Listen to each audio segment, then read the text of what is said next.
7h15. Acrescenta aí no tempero do nosso jantar uma pitadinha de política. Hermes de Luna está aqui ao vivo para colaborar com o Jornal da Correio de hoje. Boa noite para você, Hermes. Vamos começar falando aqui da Cruz Vermelha, aliás, dos gestores, né? Os gestores da Cruz Vermelha que vão ter que devolver aí um dinheirão para os cofres públicos. Me conta essa história, Hermes.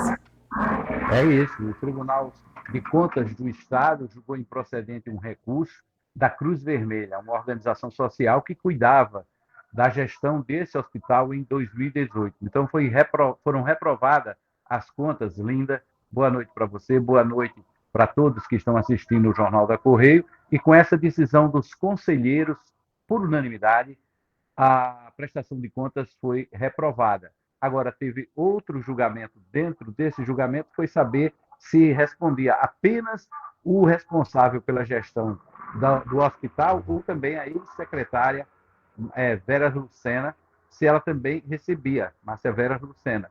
E ficou estabelecido que ela, sim, também vai responder solidariamente, ou seja, a direção da Cruz Vermelha da época com a ex-secretária Veras, eles vão ter que devolver aos cofres públicos 19 milhões e meio de reais.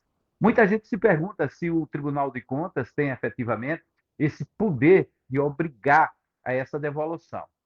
O Tribunal de Contas faz a prestação de contas, torna irregular a prestação de contas e encaminha esse processo para o Ministério Público do Estado, para o Tribunal de Justiça da Paraíba. Cabe ao Ministério Público do Estado denunciar os gestores, torná-los réus no Tribunal de Justiça, e o Tribunal de Justiça faz a execução forçada do pagamento dessas dívidas. Executa judicialmente as dívidas e obriga esses gestores a pagar.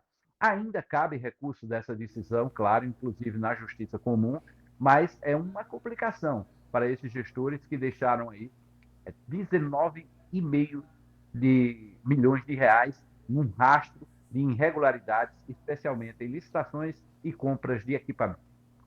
O Hermes, vamos falar agora sobre a reestruturação de cargos, né, do Judiciário e também no Ministério Público da Paraíba. É um nome pomposo, né? Reestruturação de cargos do Judiciário e do Ministério Público da Paraíba. Isso foi ontem à noite. O governador sancionou essas duas leis. Na prática, criam mais 9 cargos de desembargadores, mais 7 cargos de desembargadores, 7 cargos de procuradores de justiça do Estado.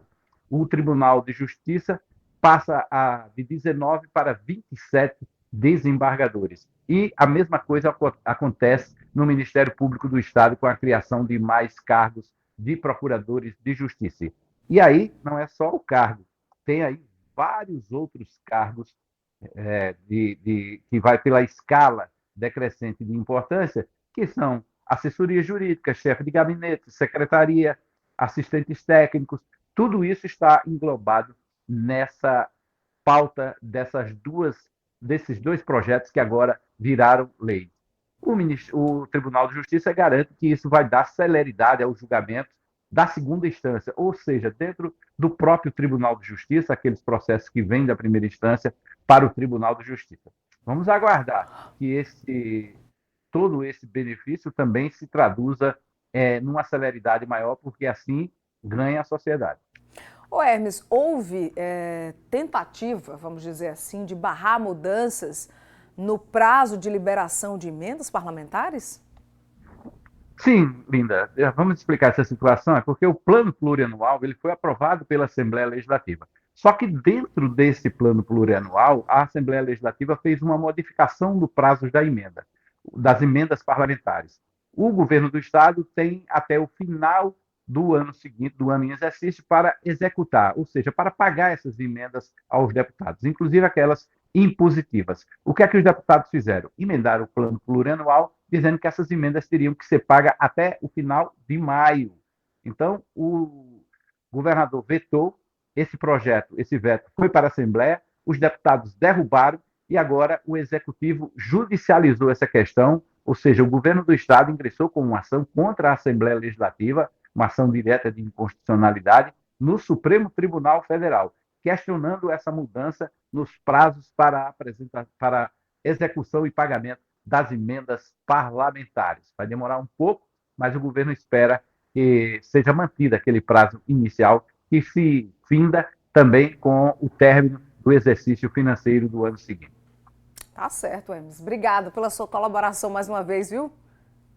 Linda, deixa eu fazer dois acréscimos aqui de duas Tá, pois não. informações importantes de hoje à tarde. Primeiro, uma resolução do Tribunal Superior Eleitoral, TSE, que já vale para as eleições deste ano.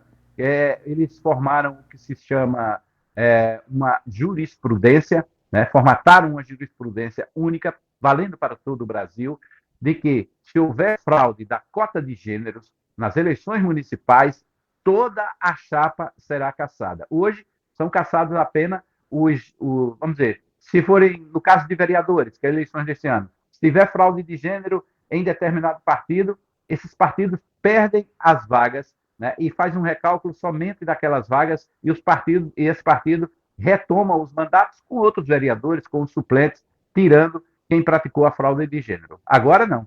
O partido perde toda a chapa e é recalculado o quociente eleitoral sem esse partido que fraudou o processo eleitoral no gênero de cota. É uma situação interessante, né? Uma súmula jurisprudencial, porque isso faz com que se aperte o cerco ainda mais contra a fraude de gêneros. A outra informação também tem a ver com as eleições municipais, só que mais localizada aqui em João Pessoa, é que o Diretório Municipal do PT de João Pessoa, alguns dirigentes também do PT e os pré-candidatos, se reuniram de forma online com dirigentes da Executiva Nacional do PT para tentar chegar a um consenso sobre pré-candidatura.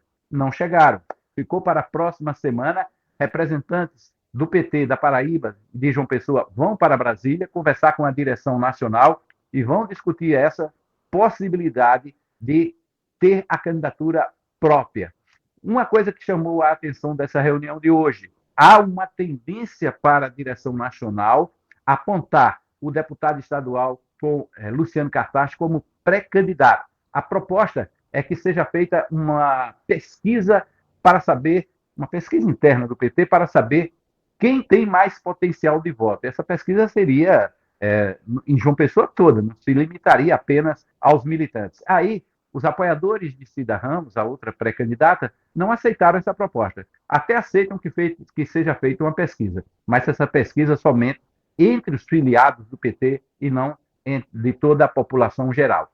Esse imbróglio ainda vai render muito. Agora, pode ter certeza de uma coisa, Linda, vai ter racha. Em qualquer situação, seja Luciano Cartacho, seja Cida Ramos, ou seja apoio a Cícero Lucena, vai ter racha no PT. Isso é a única certeza que a gente pode ter. Eita, obrigada, Hermes, pela participação, viu? Bom jantar. Até mais, Linda. Uma boa noite para você. Bom jantar e até a próxima.